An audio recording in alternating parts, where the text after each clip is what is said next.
ओम नमः शिवाय। दोस्तों अगर आप निसंतान दंपत्ति हैं और आप परेशान हो चुके हैं, थक चुके हैं, हर जगह से हर टोने टोटके दवाइयाँ सब कुछ खा चुके हैं, उसके बाद भी आपको संतान की प्राप्ति नहीं हो रही है, तो आप लोगों के लिए ये वीडियो बहुत ही महत्वपूर्ण वीडियो है। और आप सभी देखने वाले से मेरा हाथ जोड़कर विनम्र निवेदन है कि ये उपाय आप ज़रूर एक बार आजमा कर देखिए। अगर आप आजमाएंगे तभी आपको पता लगेगा। ये वीडियो अगर आपने आजमा लिया तो ज़रूर ही उस परमपिता ईश्वर की कृपा से ज़रूर आपका सपना पूरा होगा।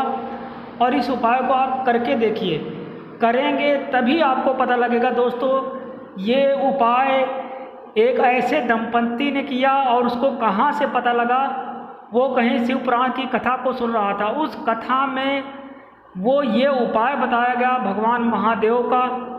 वो हर जगह से हार चुका था। उसके पति ने ये शिव पुराण से उपाय सुना था तो उसने अपनी पत्नी को बताया, लेकिन उसकी पत्नी ने कहा, मना कर दिया, क्योंकि उसकी पत्नी हर उपाय कर चुकी थी संतान प्राप्ति के लिए, हर उपाय। यहाँ तक कि उसने एलोपैथिक दवाइयाँ और टेस्ट ट्यूब बेबी, जो टेस्ट ट्यूब के द्वारा होता है, वहाँ भी वो भी विफल हो गया। मतलब हर जगह से हार चुके थे। 17 सालों से वो निसंतान थे। उसके बाद उन्होंने इस उपाय को उनके पति ने कहा, लेकिन उनकी पत्नी ने मना कर दिया कि नहीं, अब हम कहीं से गोद में ले लेंगे, कहीं से भी किसी दूसरे का संतान को। तो दोस्तों, लेकिन उनके पति ने कहा, करने में क्या जाता है, एक बार करके देखते हैं। और उन्होंने किया और उसके बाद वो सपना उनका पूरा हुआ। उनकी गोद में भी एक संतान की उत्पत्ति हुई। दोस्तों, आपसे विनम्र निवेदन है, जितने लोग भी हैं इस वीडियो को हर सभी के पास शेयर करना, अपने भाई बहन जितने भी व्हाट्सएप पे हों, फेसबुक पे हों, क्योंकि अगर समस्या किसी आपको नहीं है तो किसी दूसरे को होगी और वो इस उपाय को करेगा। कोई रुपया नहीं, कोई खर्चा होना है। आपको क्या करना है, ध्यान से सुनिए। उस उपाय को करने के लिए आपको करना क्या है, बिल्कुल ध्यान से सुन लीजिए। आपको सफ़ेद आंकड़ा लेना है, जैसा कि फ़ोटो में आपको दिख रहा है कि सफ़ेद आंकड़े का फूल बिल्कुल सफ़ेद होता है, लेकिन कुछ आंकड़े ऐसे होते हैं जिनमें बैंगनी कलर का हल्का सा नीचे सफ़ेद होगा और ऊपर हल्का बैंगनी सा होता है, पिंक सा। वो नहीं लेना, जो बिल्कुल सफ़ेद फूल हो, सफ़ेद आंकड़ा, उसकी जड़ लेनी है आपको सफ़ेद आंकड़े की। या किसी बुजुर्ग से, अपने घर के किसी बुजुर्ग से पूछ लीजिए कि सफ़ेद आंकड़ा कौन सा होता है, उसकी आपको जड़ ले आना है। हाँ, आपको जड़ लेके आना है। और उस जड़ को जिस दिन उस माता या बहन का रजस्वला धर्म का 7वां दिन हो, इस बात का विशेष ध्यान आप रखिए। उस माता या बहन का जिस दिन रजस्वला धर्म का पीरियड का 7वां दिन हो, रजस्वला धर्म का 7वां दिन हो, उस दिन आपको वो जड़ लेना है, सफ़ेद आंकड़े की जड़। और आपको नहा धोकर भगवान भोलेनाथ के शिवलिंग वाले शिवालय में, मंदिर में जाना है। और आपको अपने घर से ही 1 लोटा जल भर कर ले जाना है। अब आपको वो जल भगवान भोलेनाथ पर चढ़ाना है, उनकी पूजा अर्चना करनी है विधिवत, जैसे भी आप कर सकते हैं। विधिवत का मतलब यही है कि जैसे भी आपकी श्रद्धा हो, जिस हिसाब से आप करते हैं। कि भगवान भोलेनाथ ऐसे हैं कि वो तो उनके दरबार में जाने से ही प्रसन्न हो जाते हैं। भोलेनाथ ऐसे हैं, कहा गया है कि ब्रह्मा आपको उतना ही देते हैं जितना विष्णु जी कहते हैं, और विष्णु जी आपको उतना ही देते हैं जितना आपके भाग्य में होता है, आपकी किस्मत में होता है। लेकिन भगवान भोलेनाथ महादेव आपको उतना देते हैं, ना तो आपके भाग्य को देखते हैं, ना ही आपके कर्म को देखते हैं, ना ही किसी विधि विधान को देखते हैं। वो आपको इतना देते हैं कि कहा गया ना कि छप्पर फाड़ के, वो कुछ भी नहीं देखते हैं, ना विधि विधान, ना कर्म, जो भी आपने पाप कर्म किए कुछ नहीं देखते हैं। उसके बाद आपको जाना है सफ़ेद आंकड़े की जड़ को लेकर और 1 लोटा जल चढ़ाना है। उसके बाद ओम नमः शिवाय मंत्र का जाप 108 बार करना है। 108 बार ओम नमः शिवाय मंत्र का जाप करते हुए उसके बाद 21 बार आपको वो सफ़ेद आंकड़े की जड़ को भगवान भोलेनाथ की शिवलिंग पर घुमाना है 21 बार। आपको 21 बार इस बात का ध्यान से रखना है और तुमरुका जी का नाम लेना है। तुमरुका जी अभी स्क्रीन पे आएगा, वीडियो को पूरा अंत तक जरूर देखिएगा। तुमरुका जी का जब वो सफ़ेद आंकड़े की जड़ को आप शिवलिंग पे घुमाएंगे तो एक बार तुमरुका जी का नाम लेंगे कि जय तुमरुका जी भगवान।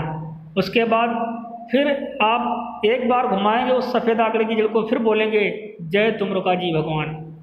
फिर आप घुमाएंगे, फिर बोलेंगे जय तुमरुका जी भगवान। मतलब उस सफ़ेद आंकड़े की जड़ को 21 बार घुमाना है और 21 बार तुमरुका जी भगवान का नाम लेना है। फिर उसके बाद आपको उस जड़ को लेकर आपको अपने घर आ जाना है।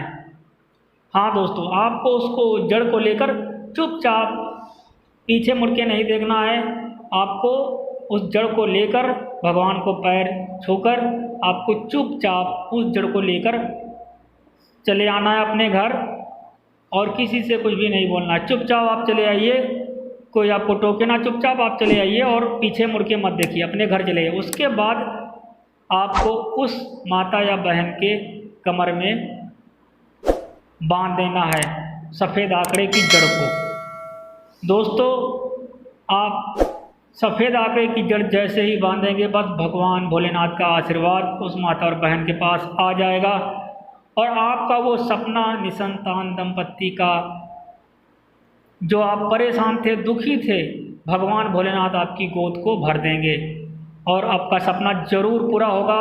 दोस्तों, वो जो दंपत्ति की मैंने बताया कि वो 17 सालों से परेशान थे, टेस्ट ट्यूब सब कुछ किया लेकिन हर जगह से विफल हुए। उन्होंने तो गोद लेने के बारे में सोच रखा था कि अब हम गोद लेंगे, लेकिन उनके पति ने कहीं से शिव पुराण की कथा सुनी और उन्होंने कहा करके देखते हैं, करने में क्या जाता है, और किया। उसके बाद उनको पुत्र रत्न की प्राप्ति हुई। तो दोस्तों, एक बार मैं फिर से ध्यान से बता देता हूँ, ध्यान से सुन लीजिएगा। महिला का 7वां दिन होना चाहिए, रजस्वला धर्म का 7वां दिन, पीरियड का 7वां दिन होना चाहिए रजस्वला धर्म का। 7वें दिन सुबह नहा धोकर उस आदमी को जाना है, या किसी को भी, कोई भी जा सकता है, कहने मतलब कोई भी जा सकता है। अगर महिला चाहे तो महिला भी चली जाए, या जो भी जाना चाहे वो चला जाए। एक लोटा जल लेके, अपने घर से ही जल लेके जाना। इस बात का विशेष ध्यान देना है कि आप मंदिर के रखे हुए बाल्टी से जल नहीं लेना, आपको घर से ही लोटा भर के जल लेके जाना है और भगवान भोलेनाथ पर चढ़ाना है। और उसके बाद 108 बार ओम नमः शिवाय मंत्र का जाप करना है। और उसके बाद जो सफ़ेद आंकड़े की जड़ उसी दिन ले जाएंगे, 7वें दिन ही रजस्वला धर्म का, जिस दिन 7वां दिन होगा महिला का। फिर उसको तुमरुका जी का नाम लेते हुए 21 बार घुमा लेना और उसके बाद भगवान भोलेनाथ को प्रणाम करके चुपचाप उस सफ़ेद आंकड़े की जड़ को ले आना है। जितनी बार आप तुमरुका जी का नाम लेंगे उतनी बार आप घुमाएंगे, मतलब 21 बार तुमरुका जी का नाम लेना है और 21 बार ही सफ़ेद आंकड़े की जड़ को घुमाना है शिवलिंग के ऊपर से। उस जड़ को चुपचाप लेके आ जाना है और उस 7वें दिन ही, उसी दिन उस सफ़ेद आंकड़े की जड़ को माता या बहन के कमर में बांध देना है। दोस्तों, आप 3 से 6 महीने के अंदर ज़रूर, बिल्कुल 100% ऐसा चमत्कार होगा कि आप खुद देखेंगे। आप करके देखिए, करने में क्या जाता है, कुछ भी रुपया नहीं लग रहा, कोई कुछ नहीं, आप थक चुके, कर चुके, बहुत आसान सा उपाय है। एक बार भगवान भोलेनाथ की शरण में जाओ। आपके जीवन में कोई भी दुख हो, कितना ही दुख हो, मैं तो आपसे यही कहूँगा कि आप भोलेनाथ, शिव शंभू, दयालु कृपालु महादेव की शरण में एक बार ज़रूर जाके देखिए, एक बार मेरे कहने से जाके देखिए।